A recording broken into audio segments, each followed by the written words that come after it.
Bismillah ar-Rahman ar-Rahim. Assalamu alaikum wa rahmatullahi wa barakatuh. I greet all of you in the name of the Almighty God. When a man appoints his son, the head of the country's military, appoints his brother in charge of wealth distribution, appoints his son-in-law in charge of the country's export, and above all appoints his wife, his sick wife, Minister for Education, you do not need a PhD holder in history to tell you that you have been turned into slaves. That's what happens. You are no longer citizens. You no longer have a relationship with citizens and their leaders. You are slaves. That's how his family looks at all of us. Slaves can be tortured for the pleasure of their masters. Their screams and agony and pain becomes music and entertainment to the masters. That's what videos and images of Dr. Besigye collapsing in the courts of law, fighting for his legal right constitution for representation means to me. This Besigye provided medical care to Mr. Museveni when he was executing a liberation war in the Rural jungles 1981-1986, and he continued providing that care even when they took power. Besigye's immediate human need when he collapsed was medical response, and there were people in that court providing. My party, the People's Front for Freedom, is blessed to have two of its deputy presidents as medical doctors, Dr. Nicholas Kamara, Dr. Lume Baiga. But there was also a third doctor, Dr. Olive Kousinyi, Dr. Besigye's sister. All the three wanted to respond, but they were stopped. And Dr. Besigye was left in the hands of medical warders, left in the hands of prison warders, whose skills is in carrying and shooting guns.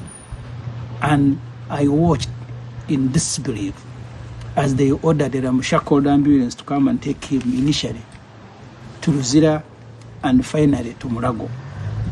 Judge Baguma, in whose hands Dr. Besigye was dying and continues to die, retweeted to his office and I think called his masters to break the good news. And what was that good news? Is that the man that you don't like has collapsed. They must have, the masters of Waguma must have promised him a fat reward for continuing to inflict judicial terror on Dr. Besigye. On the entertainment menu of our masters, there are images of Sam Mugumya, who at one time was an aide Dr. Besigye. I have watched Sam Mugumya in pain. What remains in his body as he holds on to crutches, what remains in his emaciated body is just the soul, the energy long gone. And you can see the pain as he moves it around, the struggle. And for the last 1 year since he was abducted in Mbara, I think Sam Mugumya's pain has been entertainment and music to General Muhozi. My brother, the Honorable Elias Mukolo, has been literally crying to these videos. Please, at least afford me the opportunity to go and seek medical care. And what Judge Matov did was to say, no. I need a certificate from Murago to show that Lukwago is very sick. Someone who has been in Murago, Matov wants a certificate from Luzira, as if Luzira prison is a medical facility. That's how far we have sunk as a country.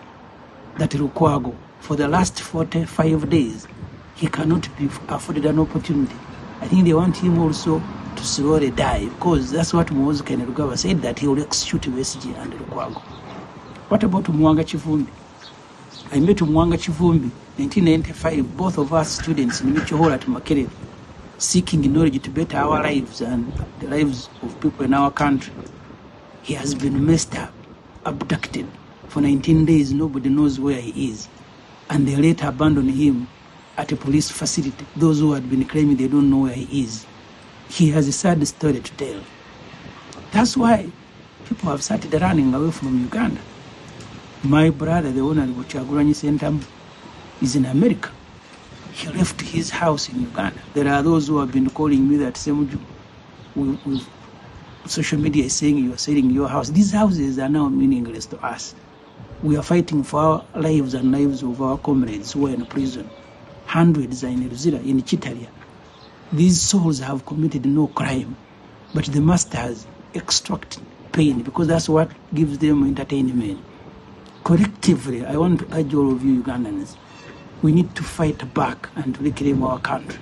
And I want to promise you, I will use all the energy in my body to continue fighting in my smaller way. Thank you very much for listening.